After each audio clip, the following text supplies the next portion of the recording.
muito dura, todo mundo sabe disso. Agora, ser dura não significa ser intransigente ao ponto de você não conseguir conversar com outra pessoa. Sabe, essa coisa de você ter que... Gente, você tem que odiar a outra pessoa porque ela está num partido que não é o meu partido. É uma discussão que eu tenho dentro do meu partido também. É a máxima que pode endurecer sem perder a ternura. Né? Tem que ter. Olha lá, ele já começou aí, olha lá. Eu não podia deixar sem perder pela ternura Hamas.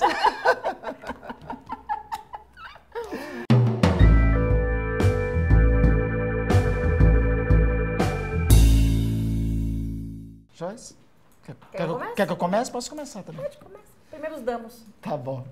Randolfo Rodrigues, professor de História, bacharel em Direito, avô de Antônio Gabriel, pai de Gabriel e Thaís, de esquerda desde os 8 anos, quando jogava futebol e já chutava assim. Tenho convicção de construir um país melhor, justo, igualitário, combatendo também a corrupção. E eu acho que é isso. Eu sou Joyce Hasselmann, mulher mais votada da história da Câmara dos Deputados com muito orgulho, com um perfil absolutamente liberal na área da economia e conservador nos costumes, o que se define no Brasil como uma direita que está se construindo, e mulher macho pra caramba, não tenho medo de ninguém, fui líder do governo até agora, né, poucas horas atrás, e continuo lutando pelo Brasil e contra a corrupção. Vamos lá, que medo. Aqui é a caveirinha. Eu queria saber qual a opinião de vocês sobre essa briga direita e esquerda, por que o país se polarizou tanto, quem são os maiores culpados disso e quem se aproveitou o melhor da polarização e quem mais perdeu. Nossa, são 3 perguntas em uma. Começa comigo? A polarização, a briga direita e esquerda é natural em qualquer lugar do mundo, mas houve uma intensificação muito grande no Brasil.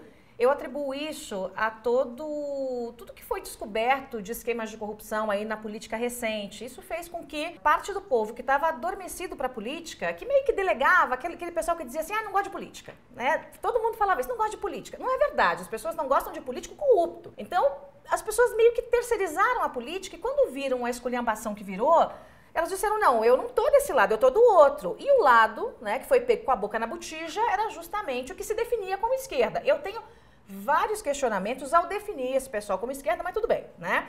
Então, uma direita começou a se consolidar no Brasil, que nem tinha também. E também, a gente sabe, tá meio ornitorrinco, a gente tem que dar uma afinada nessa direita e é muito natural e é muito saudável para a democracia que a gente tenha esses 2 pesos e 2 medidas, dando opções para que o eleitor escolha e diga, olha, me representa mais isso, ou mais aquilo, ou mais o centro, né? Eu sempre me defini como de direita. Agora, isso não significa que você tem que xingar a mãe do outro, isso não significa que porque o outro está no outro partido, ele é seu inimigo. Não, está no partido é meu inimigo, não quero falar. Isso não é ser de direita, isso é ser esquizofrênico. São coisas totalmente diferentes. Por que o país polarizou tanto? Eu acho que a primeira resposta já define isso também. E quem são os maiores culpados disso? Quem se aproveitou melhor da polarização e quem mais perdeu? Acho que os maiores culpados somos todos nós, que acabamos relegando, né, muito a política brasileira, fazendo essa terceirização da política, e quem se aproveitou muito disso é quem estava buscando mais polarização na crista da onda. Então, acho que a gente teve uma intensificação muito grande, né, desse momento político, e eu acho que vai chegar a hora de arrefecer um pouquinho e as pessoas pensarem com mais razão nas bandeiras, né? Porque quando você coloca ideologia, eu acho, pelo menos, Randolph, à frente de algumas coisas, como, por exemplo, à frente da economia, a ideologia passa a ser burra. Porque você não pode colocar ideologia, por exemplo, à frente da matemática. Matemática é matemática básica, geração de emprego é geração de emprego. Então, o campo ideológico, a gente vai ter um monte de pautas para discutir no campo ideológico, né? Mas tem coisas que são matemática básica, que daí não tem que ter esquerda nem direita. É emprego para o povo, é fazer o país crescer, é dinheiro no bolso das pessoas. Pelo menos essa é a visão que eu tenho. Então, Joyce, eu acho que os extremos e as polarizações sempre podem conduzir a atrapalhar a democracia. Os extremos na história da humanidade sempre levaram a experiências totalitárias, seja a direita, seja a esquerda, né? A direita, os excessos, levaram o país a uma ditadura. A esquerda, os excessos, levou a experiências como da Venezuela ou experiências como o chamado, abre aspas, socialismo real, fecha aspas, do leste europeu. Então, as polarizações e os extremos acabam sempre ofendendo a democracia. O bom da democracia é que ela tolera, inclusive, ser agredida. Mas eu acho que nós temos que ter muito cuidado nos excessos, nas agressões que são estabelecidas na democracia, porque eu vou aí a uma frase que miticamente atribui a um ideólogo liberal, fundador de democracia americana, Thomas Jefferson, né? Diz que o preço da liberdade é a eterna vigilância. Então, mantendo as identidades, eu acho que nós temos que tentar construir sempre as pontes, os encontros. Eu concordo com as pontes, que foi o meu papel até agora. Acho que você ter um pouquinho mais puxado para a direita ou esquerda não é exatamente um problema quando você tem 50 tons de verde, amarelo, vermelho no meio, porque as pessoas optam. Você vê que os grupos que são mais radicais, eles são grupos relativamente menores, né? Você tem ali, sei lá, 20% que é radical em tudo de um lado, mais 20% do outro. Mas tá todo o resto no meio. Você tem 60% que está naquele bolo, que é o pessoal mais ponderado, ainda que seja mais ponderado para um lado ou para o outro. Eu sou tida como, eu digo, olha, sou absolutamente radical. Contra o quê? Contra a corrupção, contra os excessos. Mas às vezes as pessoas dizem, não, você achava que você era uma direita mais radical. Eu falei, gente, mas o que define uma direita radical? Eu sou dura, muito dura, todo mundo sabe disso. Agora, ser dura não significa ser intransigente ao ponto de você não conseguir conversar com outra pessoa. Uhum. Sabe, essa coisa de você ter que... Gente, você tem que odiar a outra pessoa porque ela está num partido que não é o meu partido. É uma discussão que eu tenho dentro do meu partido também. É a máxima que pode endurecer sem perder a ternura. Né? Tem que ter. Olha lá, ele já começou, olha lá. Aí ele eu não podia deixar sem perder pela ternura Hamas. Olha, fiquei com amor. Eu queria ver um sugerindo uma série para o outro. Eu sugiro primeiro? Pode sugerir.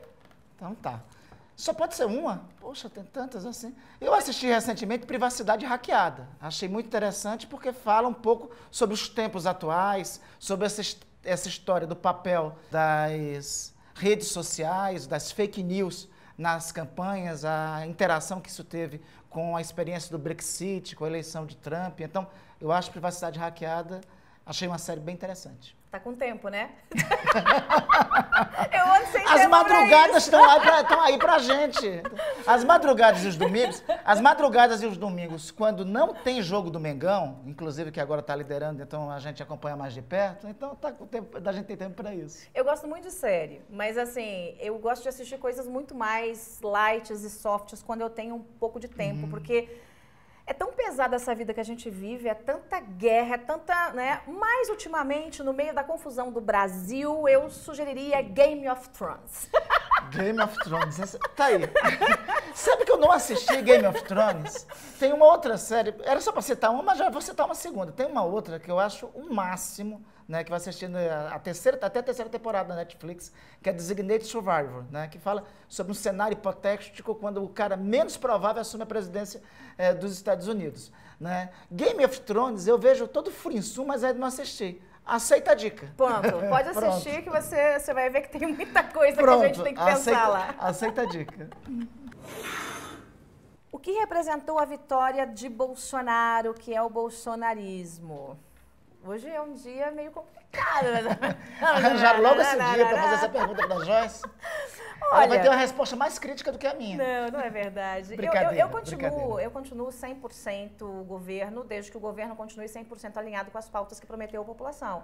E foi o que eu disse ao presidente. Né? Então, as minhas questões envolvendo uma parte do partido que está fazendo uma confusão não tem a ver necessariamente com o Bolsonaro. Eu acho que a vitória do Bolsonaro representou uma ruptura muito importante no momento em que isso aconteceu, porque havia uma onda, né, de corrupção que tomou conta do país e, ao mesmo tempo, houve um desgoverno que refletiu em 14 milhões de desempregados, que refletiu em muita pobreza, que refletiu nas pessoas realmente muito indignadas. E eu sei que essa dor no bolso ajudou tanto na queda da Dilma quanto na eleição do Bolsonaro, porque quando as pessoas não têm o que pôr na mesa, as pessoas olham para o governante e falam, não, esse negócio aí não está dando certo. Né? Some-se a isso todos os escândalos, então o Bolsonaro significou a ruptura. Né? Porém, eu digo aqui o que já disse a ele é presidente, não é imperador. Então tem que ouvir, tem que conversar, por óbvio, né?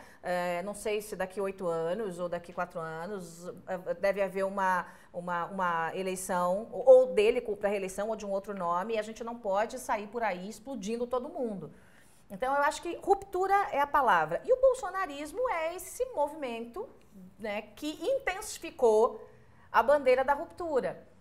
Também acho que em alguns momentos há excesso. Eu sou, como disse para vocês, absolutamente de direita liberal, aquela coisa toda.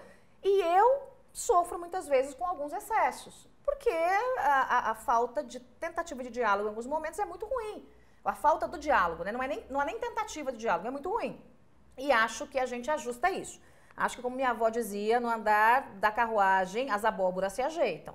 A gente vai conseguir resolver isso aí. Mas eu creio que a principal palavra é essa.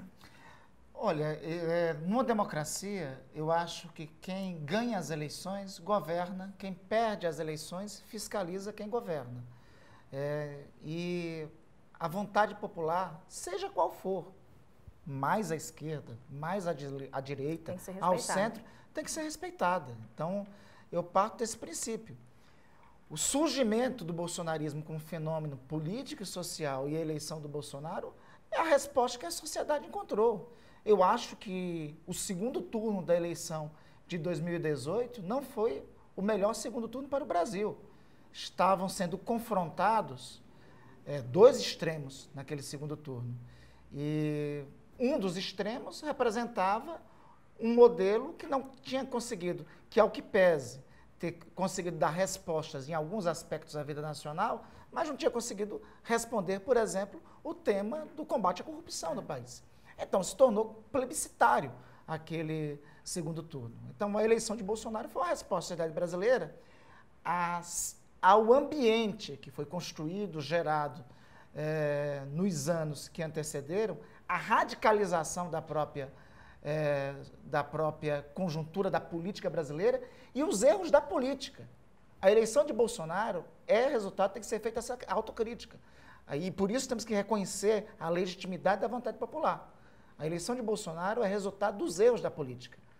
Começou a se banalizar muito, principalmente eu estava no Senado na época, se inocentava parlamentares envolvidos em corrupção a gradel, se banalizava as denúncias de corrupção que existia contra atores do sistema político. Isso, de alguma forma, ia ter uma resposta. Então, acho que também tem que ter, por parte da política, de quem está na política, muito respeito ao sentimento popular. O que é ser progressista hoje? Enfim, vou começar, né? Pode, vai lá. O sentido de progressista sempre teve historicamente vinculado a ser de esquerda. Eu acho que tem que ser atualizado esse conceito de ser progressista.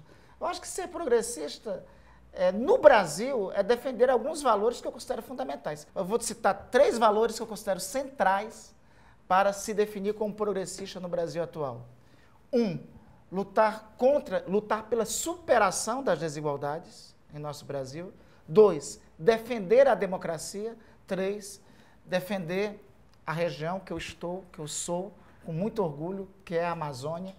Tenho muito orgulho de ser amapaense e acho que a Amazônia e o meio ambiente têm um papel fundamental para as gerações que virão. Acho que esses 3 é a minha síntese progressista. Mas aí não é ser progressista, ia ser humano, minimamente. Porque assim... Por isso que eu digo, desculpa, eu acho que o conceito progressista, no meu tempo de movimento estudantil, estava vinculado à esquerda. É isso. Né? Tanto que quando a gente quer dar uns cacetes lá na esquerda, a gente fala, esse progressista, essa esquerda é progressista. Vamos atualizá-los, então, esses conceitos. Porque essa coisa de você querer que as pessoas saiam da pobreza, da miséria, eu digo isso muito, que a gente tem que buscar a igualdade, mas eu acho que o princípio tem que ser pela meritocracia e não necessariamente pelo assistencialismo. Essa coisa de ligar muito a esquerda com o progressismo, com o progressista e com o assistencialismo, isso me incomoda porque eu acho que as pessoas têm que ter o direito de ter uma porta de saída de qualquer assistência que você dê a ela. É claro que a fome, por exemplo, é imediatamente que você tem que sanar. Ninguém pensa com dor de barriga de fome. E o Estado tem que ter um papel de proteção. De proteção, mas também de oferecer um caminho para que essa pessoa possa andar com as próprias pernas. Né? Eu tenho algumas ideias para o Bolsa Família que ficam aqui girando na minha cabeça e uma hora eu vou poder conversar aí com os ministros em relação a isso. Em relação a cuidar da Amazônia, você vai achar que é loucura, mas eu já disse dentro do Palácio algumas vezes que, por mim, eu criaria um Ministério da Amazônia. Porque, realmente, o Nordeste e a Amazônia precisam de um cuidado especial. E eu defendo isso e não sou progressista. Pelo menos não pela definição que nós temos hoje. Vamos ver se atualizando isso a gente não, volta a conversar. Eu acho que é isso. Eu acho que são princípios. Eu acho que tem que atualizar os conceitos. Não é um princípio relacionado à esquerda. São princípios humanitários. Essa ideia, por exemplo, de uma pasta dedicada à Amazônia é algo que nós temos pleno acordo. Eu só não concordo que seja o Salles o ministro, entendeu? Só não concordo com isso. Ele é um bom ministro. Ele é durão, mas é um bom ministro. No amor, no amorzinho. Faça um elogio um ao outro. Oh. Não, o Randolfo é um príncipe. Ele é um príncipe, nós temos algumas discordâncias na ideologia política, mas eu, pelo menos, te respeito absolutamente, né, no seu trabalho, sempre muito gentil comigo, e eu faço questão de retribuir a gentileza. Então, nós temos aqui um príncipe da Amazônia no Senado. Olha, eu tenho um profundo respeito pela Joyce. Eu acho que poucas pessoas na política comunicam como ela comunica. Ela é uma excelente comunicadora. Isso não é de agora da política. Mesmo antes disso, a Joyce cumpriu um papel fundamental. Então, tenho um profundo respeito. E ela tem um charme todo especial. Né? Todos e todas que conhecem sabem muito bem disso. Viu como dá para conviver bem? Joyce, quais as críticas você faria sobre a atuação da situação no Congresso? Bom... Da situação ou da oposição? Situação. A oposição vai sobrar para você. Ah, tá bom. Aqui é a sua. Olha, acho que ainda está faltando um diálogo mais maduro. Eu tentei fazer isso durante todo o tempo em que estive na liderança do governo do Congresso e fui criticada até por parte da militância por conta disso, porque é incrível, né? Como é que se recebe críticas quando você quer construir pontes.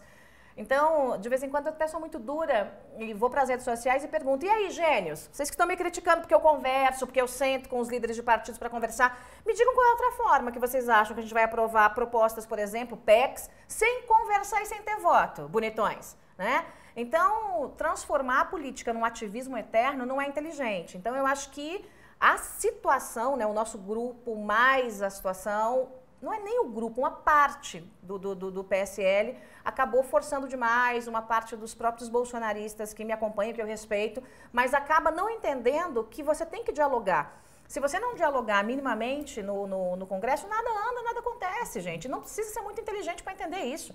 Em 48 horas eu entendi. Ou você dialoga e conversa, ou então quem ia se lascar era o governo, logo a população. Porque é a população que precisa... da aprovação de temas importantes. Então não adianta, eu acho que é isso, e eu tenho um pouco de receio, né, de que o tensionamento aumente. Acho que ainda falta um diálogo mais maduro. Essa seria a minha crítica. Bom, em relação à oposição, eu acho que falta primeiramente mais unidade. Há muita dispersão e tem um setor da oposição que eu tenho divergências que acha que a oposição pode ser feita a partir de uma palavra de ordem. Eu acho que isso não contribui com o Brasil. Eu acho que nós temos que fazer oposição apresentando alternativas ao que o governo apresenta.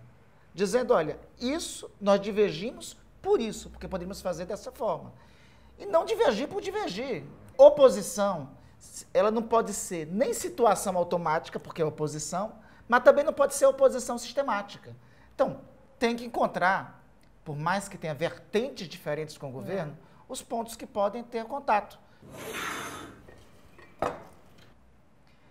Rapidamente comentem as seguintes frases: direitos humanos para humanos direitos. As mudanças dramáticas não são consequências da ação humana. A família tradicional brasileira está sendo ameaçada pela ideologia de gênero. O PT queria implantar o socialismo no Brasil. Eu começo ou você começa? Essa aí é tudo pra me sacanear, gente. É uma lista de bora sacanear, Joyce. Começa aí, vai lá. Vamos lá. Direitos humanos já diz, per si, são para todos os humanos. Então, há uma confusão que me parece foi propositalmente foi construída no Brasil sobre o conceito de direitos humanos. O mesmo direito que eu tenho é o mesmo direito que Joyce tem. Os direitos, e esses direitos não estão pactuados só nas convenções da humanidade. Estão pactuados também na nossa Constituição. O artigo 5º da Constituição é a nossa Declaração de Direitos Individuais, é a nossa Declaração de Direitos Humanos, que tem que servir para todos, sem distinção. Se não servir para todos, a gente constrói uma sociedade de castas, em que uns são mais privilegiados que outros. Era para ser rapidamente, né? Mas Desculpa. eu vou ser mais rápida.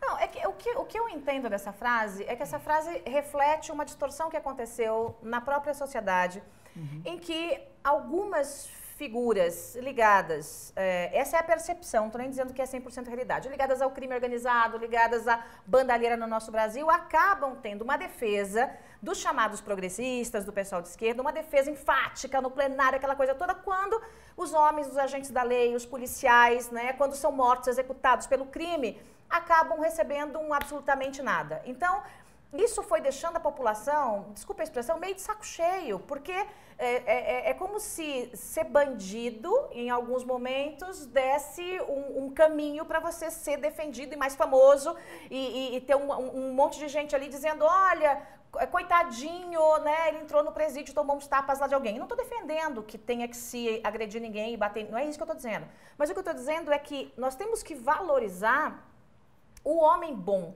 Então, claro, aquele que está preso vai cumprir sua pena, jamais defenderia nenhum tipo de tortura, ameaça, coisa desse jeito, mas o que está fora, o homem bom, o bom policial, o bom cidadão, ele tem que ser valorizado. Então, eu acho que essa distorção acabou meio que deixando a população meio de saco cheio com isso.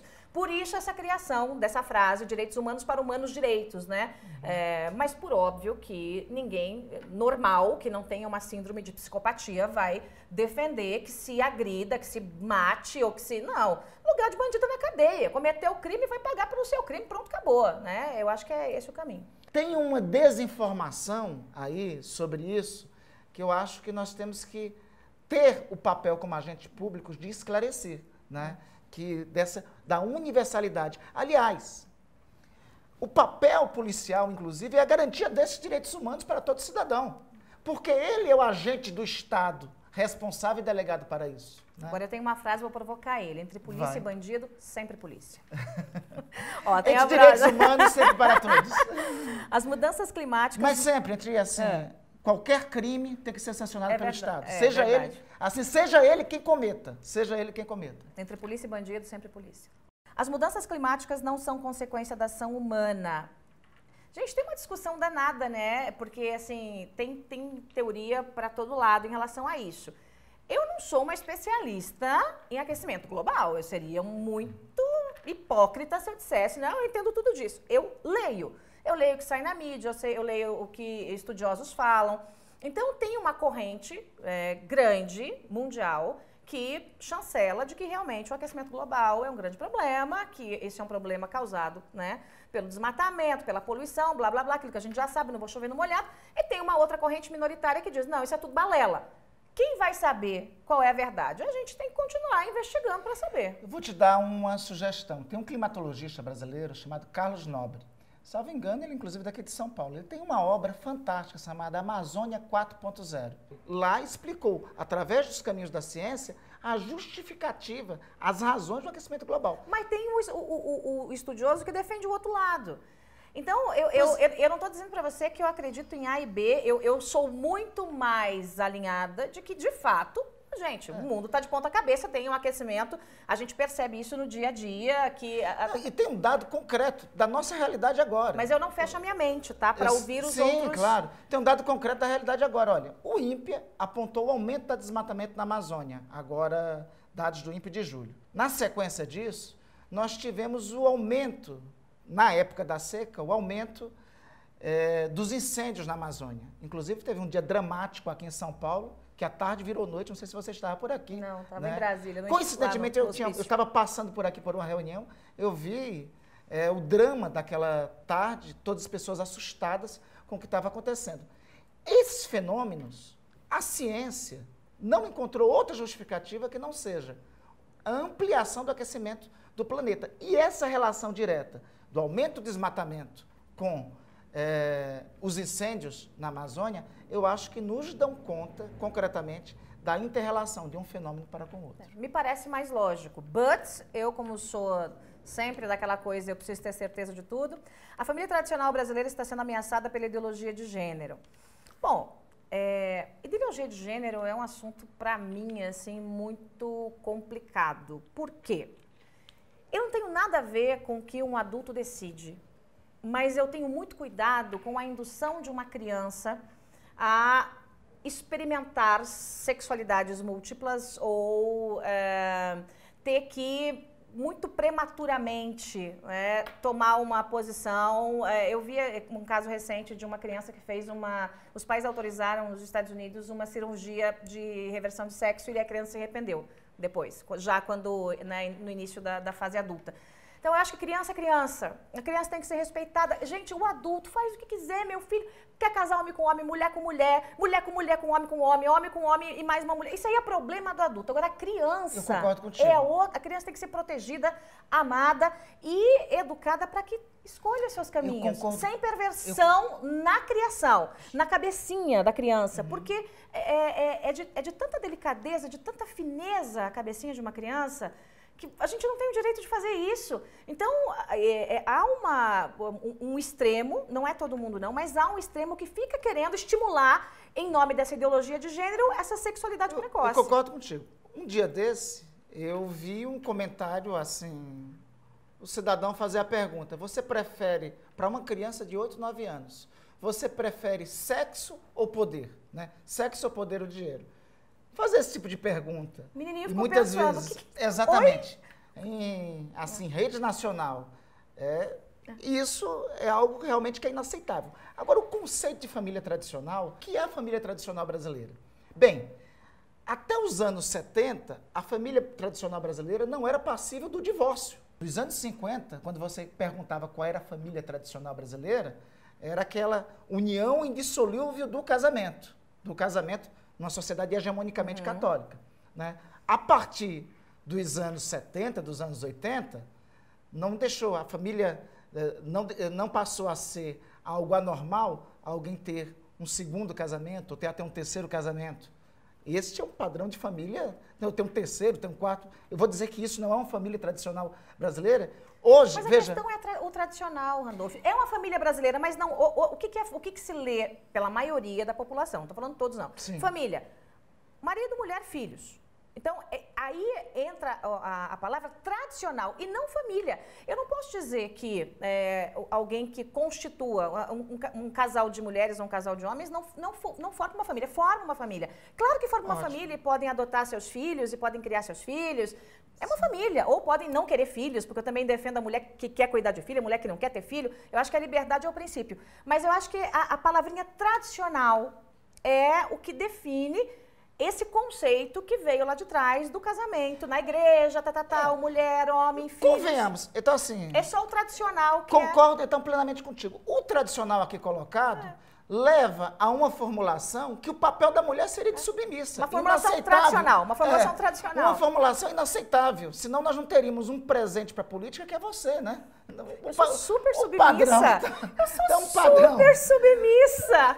Um padrão da política, um padrão, veja, em que diz que a mulher, o padrão, abre aspas, tradicional, fecha aspas, que diz que a mulher é submissa ao homem, impede que as mulheres sejam protagonistas da cena pública. Não, mas nós tivemos muitas mulheres nas famílias antigas tradicionais que fizeram, assim, uma grande revolução. Por exemplo... Romperam com o tradicionalismo. Não, continuavam tradicionais, mas mulheres fortes. Princesa Isabel. Não fosse a Princesa Isabel, não teria a abolição da escravatura. E ela fazia parte de uma família tradicional, e põe tradicional nisso. Exatamente. E outras tantas mulheres pelo mundo que não são lembradas, muitas vezes, por seus feitos, uma ou outra pela história, mas esse fato de ser tradicional, eu acho que é realmente uma herança histórica e religiosa da questão da mulher casar com um homem e ter filhinhos. O que não significa que um casamento entre duas pessoas do mesmo sexo não seja um casamento. É um casamento.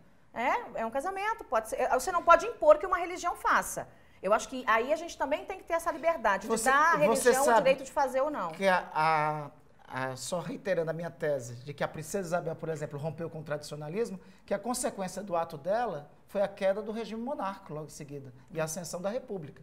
As camadas conservadoras brasileiras, na época, mais tradicionais, não só não aceitaram, como retiraram a sustentação política do Império. Tanto é que a República tem origem em um golpe de Estado, né, com Deodoro da Fonseca. Então, eu concordo contigo. O tradicional que está aqui, dentro desse padrão, é algo que... Que é o tradicional, é isso mesmo. A própria palavra se autodefine. Que a sociedade tem que avançar, tem que superá-lo. Que a sociedade tem que superá-lo. Porque se nós ficássemos nesse contexto e nesse conceito original, nós não teríamos o protagonismo da participação da mulher, que eu acho fundamental, indispensável para construirmos uma sociedade mais justa, mais igualitária. Nós não teríamos o surgimento, o advento do divórcio, e nós não teríamos o princípio de que toda forma de amor vale a pena, que eu acho que deve prevalecer na sociedade atual. Oi. Vamos continuar? Tem o PT, uma do PT Tem o aqui, PT. né? Tem.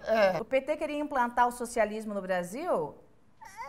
Socialismo para os outros e capitalismo para eles, né? Do bom. Eu acho que ele queria implantar o socialismo até a página 2.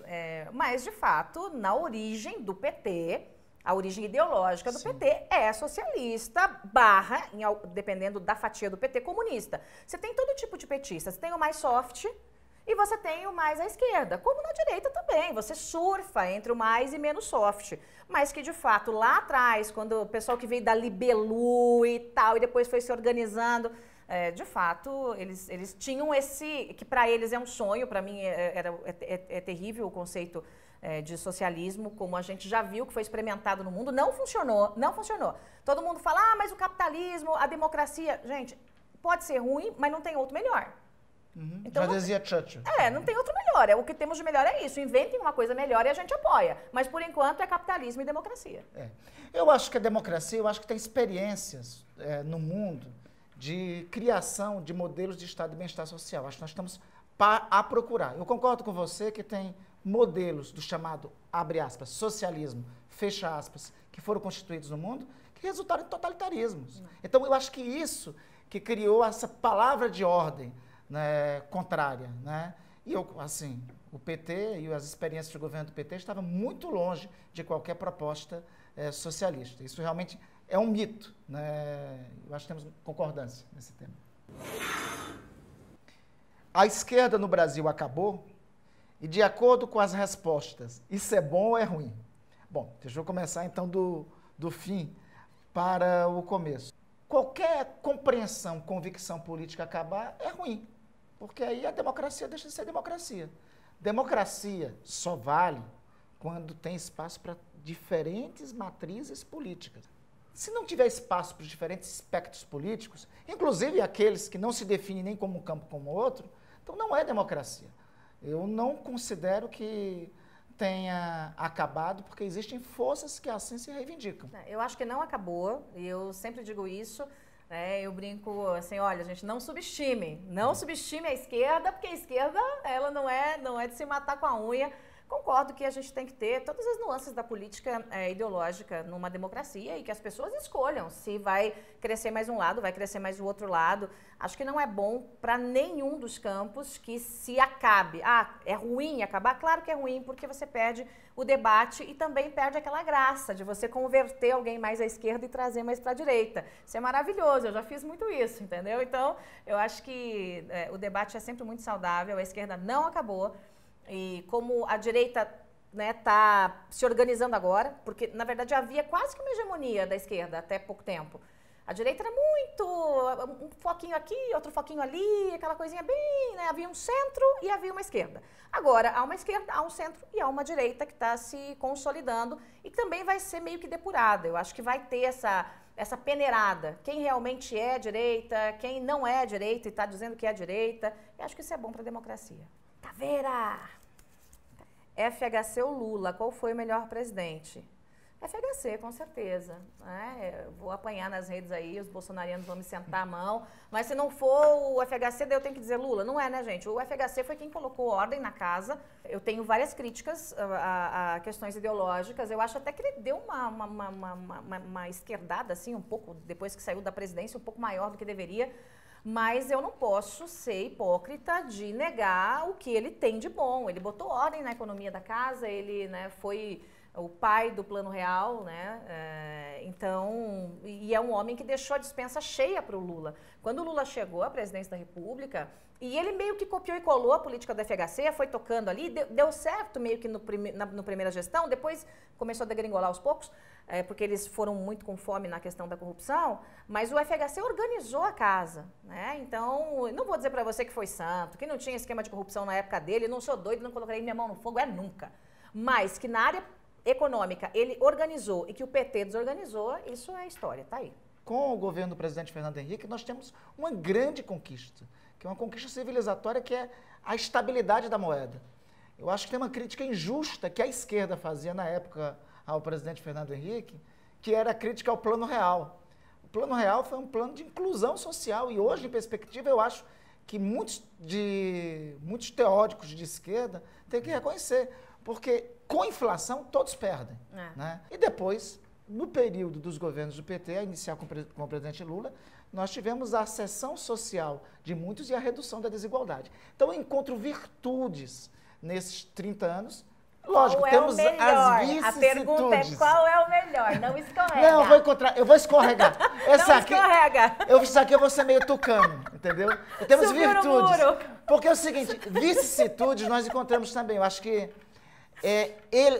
todos estes aí, todo esse período de redemocratização, flexibilizou demais com os setores mais atrasados da política, que são aqueles setores patrimonialistas, representados. Acho que a principal representação disso era o PMDB, né, ao longo do tempo. Então, todos fizeram pactos com o PMDB, eu acho que esses foram os defeitos desses daí. Pegando só boa, entendeu? Tô pegando só pergunta boa. O que é ser populista hoje? Rapaz, hoje e sempre, né? O populista é aquele falastrão, é o camarada que joga pra torcida, muitas vezes sem ter nenhuma noção da consequência do que é ser um populista. É você prometer trazer uma praia natural para o centro de São Paulo, né? Então, eu não jogo para a torcida, né? Eu gosto muito dessa relação pessoal, quase íntima, com o meu seguidor, que parece que ele está dentro da minha casa, eu converso, eu atuo, de vez em quando dou bronca também, mas eu não vendo demagogia, eu não vendo populismo. Então, e isso tem um custo, né? Porque por vezes eu sou criticada por isso. Então, acho que o populismo de hoje é o mesmo de ontem, de anteontem, do século passado. Populista é populista. E tem populista à direita e à esquerda. Claro que tem, né? para todo tem lado. Populista dos dois lados. Dos dois lados. Via de regra, o populista ameaça a democracia. É isso mesmo. É o grandíssimo de um mentiroso, essa que é a verdade. Quem se enquadra nesse campo do populismo, à direita ou à esquerda, ameaça instituições, ameaça a democracia, ameaça a estabilidade democrática. Olha, chegou. Vocês acreditam em signos? Eu posso começar essa. Eu não entendo nada de uma patavina de signo. Mas qual é o teu? É aquário. E aí, uma vez, alguém, que eu sei lá quem que é, perguntou para alguém que me conhecia qual era a data que eu tinha nascido, hora, não sei o quê, e aí ela disse que eu sou aquário, com ascendente aquário, lua em aquário, eu sou toda aquário, e tá. Mas apesar de não entender bolhufas disso, eu presto atenção que tem muitos aquarianos que eu conheço que têm um comportamento um pouco parecido em algumas coisas. Então, não é uma questão de acreditar ou não. Eu acho que para quem estuda tem uma ciência aí por trás disso. Eu sou completamente ignorante no assunto. Mas acho que pelo menos o jeitão das figuras, a depender de signos, luas e etc e tal, tem ali uma coisa semelhante. Eu vou trazer aquela definição do espanhol, né? Eu não acredito em las bruxas, mas que elas há, né? Olha, eu nunca fui de acreditar muito. Eu sou de Escorpião, né? Certa feita, numa situação muito parecida com a tua, uma moça disse: você é de Escorpião, com ascendente Escorpião, com lua Escorpião, com não sei mais Escorpião. Eu fiquei com medo, né? Com a definição que ela demonstrou. E também eu já vi, dizem, e acredite, eu acho que isso é verdade, que os de escorpião têm um gênio um pouco mais forte. Eu tento controlar o meu de vez em quando. Aquariano diz que é pra frente. Diz que é pra frente, assim. Dizem que o escorpião. Diga o que você acha. Impeachment da Dilma. Adorei. Descriminalização da maconha. No. Privatizações. Adoro, hashtag, vende tudo. Pronto, foi super rápida, viu? Vamos lá, minha vez. Não enrola. Diretamente falando, objetivamente dizendo. Impeachment da Dilma. Por mais divergência que tivesse, seria melhor que ela fosse retirada pelo voto popular. Divirjo de Bolsonaro, mas quero derrotá-lo na urna. Descriminalização da maconha. Eu acho que, em especial, o uso medicinal... Não, é outra coisa. O uso medicinal a gente está discutindo. É uma coisa até mundial e tal. Tá. Tô falando daquela coisa... Deixa eu fazer a separação. O uso medicinal, eu acho que o Brasil tem que debater, o Brasil tem que adotar. Porque tem alguns casos... Meu marido é médico. Sim. E tem alguns casos que já há. Por exemplo, em caso de criança com convulsão, acho que com epilepsia. Tem algumas doenças em que se comprovou em alguns países do mundo que há alguma eficácia. Então... É outra coisa. Agora, descriminalizar por descriminalizar... E a ciência, né? A ciência indica que... Vai dizer, a ciência vai dizer. E a ciência indica que tem uma série de tratamentos que o princípio ativo que está lá, a cannabis, é o único que pode ter o tratamento. Então, o uso medicinal, eu acho que o Brasil tinha que pelo menos avançar nesse tema de imediato. Mas né? o recreativo? Oi? E o recreativo? O recreativo, eu acho que nós temos que amadurecer mais. Né? Eu acho que de imediato, Veja, nós estamos tão atrasados nesse tema que nós não conseguimos ainda avançar sequer no tratamento. A Anvisa, um dia desse, vetou os tratamentos através do princípio ativo da maconha, né? Através da cannabis. Né? Eu acho que isso é de uma maldade total. Que é o CBD, não é isso? É o CBD. Privatizações, depende do tema. Eu acho que tem setores estratégicos da economia nacional que não tem por que ser... Não tem razões para ser privatizados. Se você privatiza tudo, você retira o papel do Estado. Tem setores da economia nacional que não tem por que ser, porque tem a questão de soberania nacional e porque os países capitalistas, países inclusive de orientação liberal, como os Estados Unidos, eles mesmos não vendem. Né? Tem setor, a tecnologia aeroespacial nossa. O governo ele pode ser o mandatário sócio majoritário, mas ele pode vender o restante. Num país que está em grande dificuldade, que não tem dinheiro para absolutamente nada, que vive numa crise, não tem sentido você ficar mantendo são centenas de estatais, é uma loucura. Por isso... É uma loucura. E assim, a grande maioria dá prejuízo. O povo brasileiro paga para que elefantes brancos fiquem funcionando. Mas veja, a Petrobras sempre foi... Sem debater a corrupção que teve lá, a ladroagem que teve, a roubalheira que teve. Mas a Petrobras sempre tem sido superavitária. Eu acho que é um setor estratégico da economia nacional. Só que se tivesse mais iniciativa privada ajudando a controlar, não tinha acontecido esse saque que houve à Petrobras. Eu acho que o saque que aconteceu foi mais pela leniência do governo. Vamos combinar, você entrega para aquela turma que nós conhecemos lá, do PMDB, o controle da Petrobras, não ia dar outra coisa, né? Você entrega ali para a turma, aí... dá no que dá. Então, acho que tem setores da economia nacional que o Estado tem que continuar controlando. O que é positivo e negativo no pacote Moro? Para mim, isso aí é molezinha, porque eu sou 100% do combate à corrupção. Eu, por mim, transformava o pacote do Moro num pacote ainda mais duro, né? Acho que o Brasil, porque eu cheguei agora na política, dormiu no ponto na questão do combate à corrupção. E acho que a corrupção só chegou no ponto que chegou no Brasil porque o crime compensou. Né? Compensou. Porque mesmo que você tenha tido ali operações para prender lá, sei lá, uma dúzia de grandões tubarões, muita gente enriqueceu e muito, roubando dinheiro público, fazendo achaques, fazendo conchavos. Então, eu acho que nós estamos muito atrasados em relação a questões como a prisão em segunda instância, acelerar a aplicação da justiça. Porque quando alguém tem muito tempo para brincar com a justiça, o crime passa a compensar. Então, eu sou #total pacote Moro. Eu acho que o aspecto de combate à corrupção é algo que nós temos que adotar, de fato, no Brasil, medidas concretas em relação a essa matéria. Há uma grande confusão quando mistura o combate à corrupção a impedir os excessos de autoridades policiais, principalmente contra os mais pobres. Há uma mistura dos dois. O debate do abuso de autoridade foi isso, por exemplo. Aperfeiçoar instrumentos de combate à corrupção, sou favorável.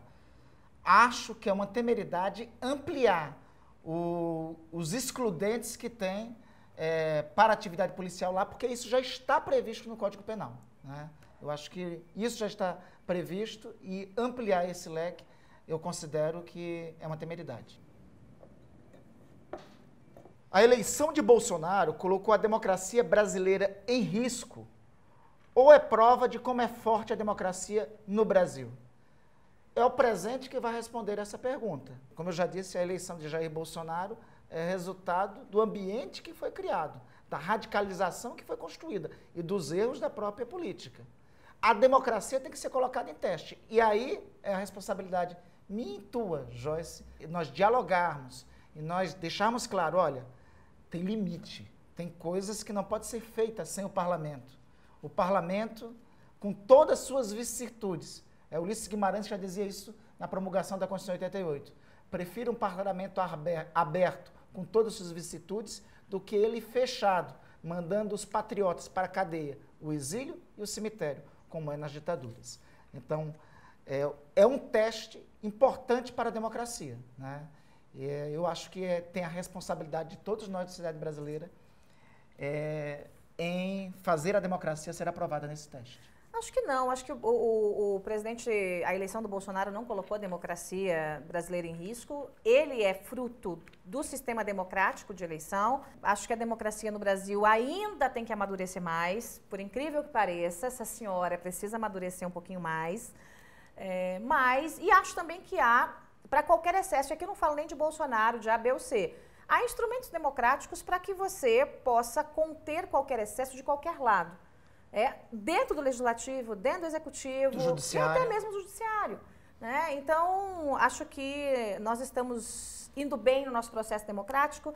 Ele foi eleito pela maioria da população, tem o meu respeito e o meu apoio, e acho que permaneceremos assim. Enquanto o presidente estiver lutando pelas bandeiras que prometeu lutar, eu estarei ao lado dele. Agora, isso eu deixo muito claro para todos, sem carteirada, sem moralismo seletivo, né? A moralidade e a legalidade, ela tem que ser para todos, em mesmo peso e mesma medida. Você não pode ter uma moralidade e uma legalidade seletiva, o que vale para fulano não vale para cicrano. Veja, a gente viu agora recentemente uma briga, uma confusão ali dentro de um grupo do PSL com outro grupo do PSL, quem fica do lado de quem, não sei o quê, não sei o quê. Isso acabou sendo motivado, pelo menos a desculpa oficial, o argumento oficial, por conta de uma investigação que existe em cima do Luciano Bivar, que é o presidente do PSL. Veja, eu sou a favor da investigação de qualquer um em que pese suspeita, incluindo o presidente do PSL. Porque eu acho que a investigação é o melhor caminho para você provar inocência ou culpa, pronto. Agora, se há essa intensificação em relação ao Luciano Bivar, por que não há essa intensificação em relação ao filho do presidente, o Flávio Bolsonaro, ou mesmo ao ministro do presidente, o Marcelo Álvaro? Eles também são investigados. Então, o discurso que eu sempre usei... Estamos juntos nesse tema. O discurso que eu sempre usei eu não vou condenar o Flávio precipitadamente, eu não vou condenar o ministro, mas eu defendo a investigação. Da mesma forma, eu não posso condenar o Bivar precipitadamente antes que a investigação se esgote, porque daqui a pouco alguém propõe uma denúncia, sabe-se lá o quê, contra mim, contra você, contra qualquer um, e aí as pessoas saem condenando, aí no final diz, puxa, era brincadeirinha, não aconteceu nada disso. Então, se estão fazendo essa guerra em relação ao Bivar, e eu não sou advogada dele, não, é uma questão de justiça, nem tenho grande proximidade, amiguinho, nada disso. É uma questão de justiça, porque nesse caso do Bivar é o mesmo caso do Marcelo Álvaro Antônio. Por que o 2 pesos e 2 medidas? Então, acho que ambos precisam ter o direito à defesa e a investigação tem que correr o mais rápido possível para todos. Eu acho que nós precisamos encontrar mais os pontos de diálogo. Democracia é o regime do convencimento. Então, recuperar o diálogo em um ambiente de tanta conturbação, de polarização, seja a esquerda, seja a direita, eu considero fantástico. Eu quero cumprimentar muito o Instituto Fernando Henrique, quebrando tabu por isso. Eu acho que esse diálogo é fundamental, é o que a gente mais está precisando intensificar dentro do Congresso. Eu consegui ter uma boa relação com todos. Eu acho que dentro da Câmara tem 2 pessoas com as quais eu não consigo conversar muito, que daí é uma questão muito ideológica mesmo, é a Gleise e a Maria do Rosário, é muito difícil conversar com elas, elas são terríveis, né, de diálogo. Mas com o restante todo, a gente precisa ter isso, e é isso que vai fazer com que a gente amadureça e faça o Brasil andar para frente. Então, a iniciativa, para mim, é fundamental. O Randolph aqui é um príncipe, um lorde, né? Então, obrigada pelo carinho. Estamos juntos aí, viu? Obrigada. E mais recentemente, eu acho que mais próximo, né? Você sabe... Para as notórias razões. Você sabe que eu vou apanhar por esse carinho todo, né? Mas tudo bem, eu tenho cor. Nós vamos. Obrigada, amor. Obrigada.